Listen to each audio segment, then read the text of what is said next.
Shalom Bracha, que le bon Dieu vous protège et vous donne la santé, la joie, la prospérité. Amen, Kenerason. Lorsque j'étais à Chicago, il y a 2 semaines, j'ai reçu la visite d'un ami.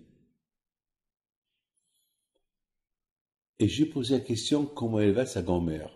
Sa grand-mère, aujourd'hui, elle a 96 ans. Il me dit, Rabbi David, Baruch Hashem, elle va bien, elle est vivante. Mais malheureusement, avec l'âge, avec le Covid, elle ne se rappelle de personne.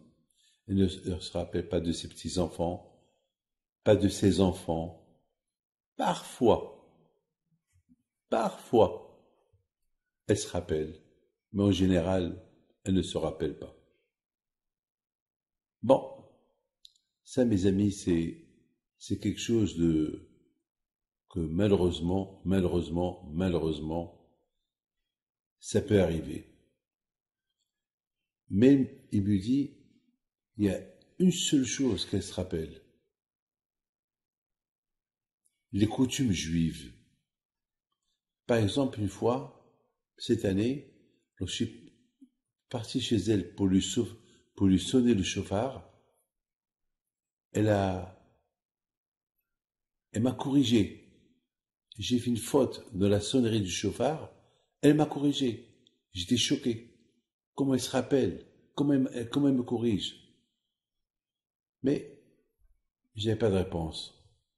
À Hanouka, elle a chanté. Lorsque je suis parti pour l'allumer à Hanouka, elle a chanté avec moi les chants de Hanouka, alors que sa fille, elle ne reconnaît pas sa fille, elle ne reconnaît pas ses petits-enfants, elle ne reconnaît rien du tout. Comment est-ce possible? Rabbi David, vous savez que ma grand-mère, c'est une rescapée de la Shoah, et toute sa famille ont été tués à la Shoah. Et avant que les nazis soient entrés à la maison, les grands-parents, les parents de ma grand-mère, ils ont tapé à la porte du voisin. Ils lui ont confié les 2 filles. Et le voisin était gentil. Il a risqué sa vie pour sauver ces 2 petites juives qu'ils ont cachées dans les caves. Pendant 5 ans, ils n'ont pas vu la lumière du jour. 5 ans.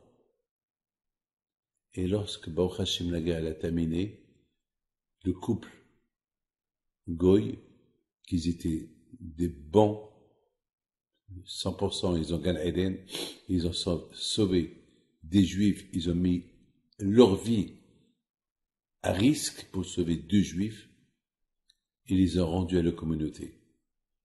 C'est la folie.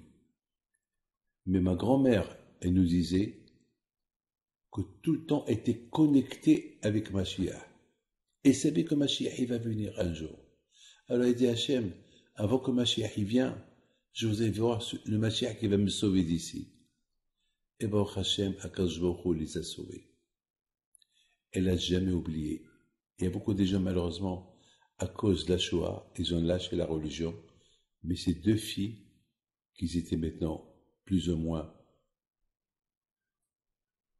ils avaient les 10 ans, ils n'ont pas 10 ans, 11 ans, je ne peux pas vous dire exactement, ils n'ont pas lâché leur religion, ils étaient connectés à Kadosh Baruch Hu.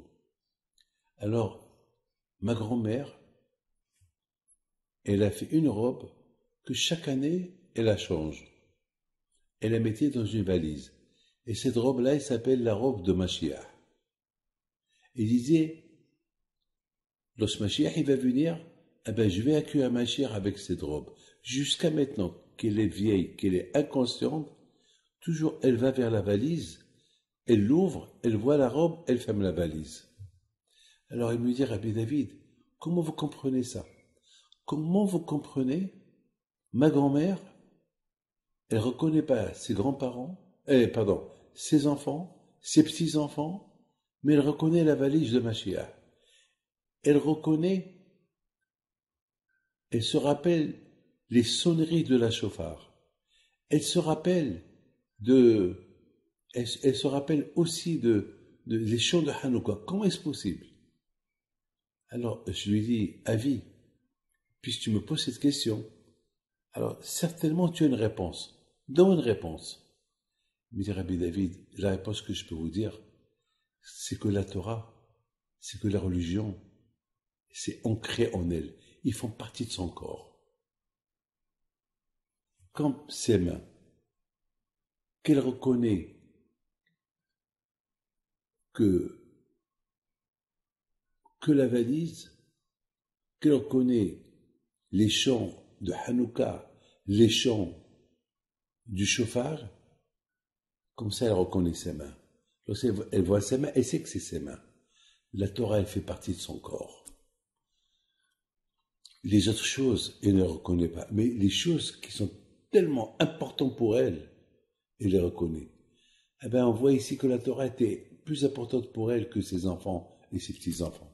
Alors, ils sont ancrés en elle. Parce qu'elle a la neshama.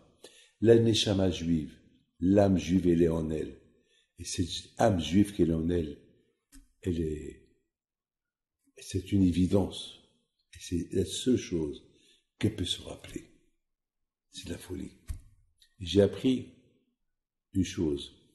Haramim me disent que il y a 613 corps dans le corps, il y a 613 membres et veines qui sont l'équivalent des 613 mitzvot. C'est de la folie. Donc, c'est la Torah, et Torah tra betor me'ai, et la Torah, il dit d'Amelech, et la Torah, elle est de mes entrailles. Là, cette femme-là, elle sent la Torah dans ses entrailles. Elle a oublié ses enfants. Et elle ne reconnaît pas ses enfants à cause de l'âge, à cause de l'Alzheimer. Mais les mitzvot, elle les reconnaît. C'est quelque chose qui est dans le juif, qu'on ne peut pas lui enlever. Et c'est la raison pourquoi, mes amis, les juifs en Égypte, ils ne se sont pas assimilés. Ils sont restés juifs. Parce que c'était dans leur corps. Ils n'ont pas changé les vêtements, leur langage, leur nom. Ils ont risqué leur vie pour ces trois choses-là.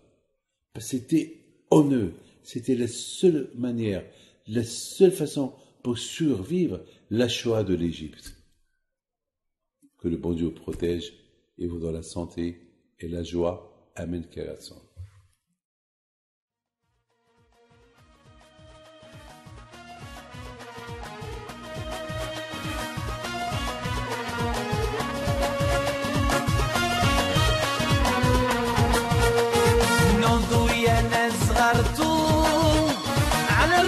حي بنتو وقف لنا زي خوتو يا وز خوتو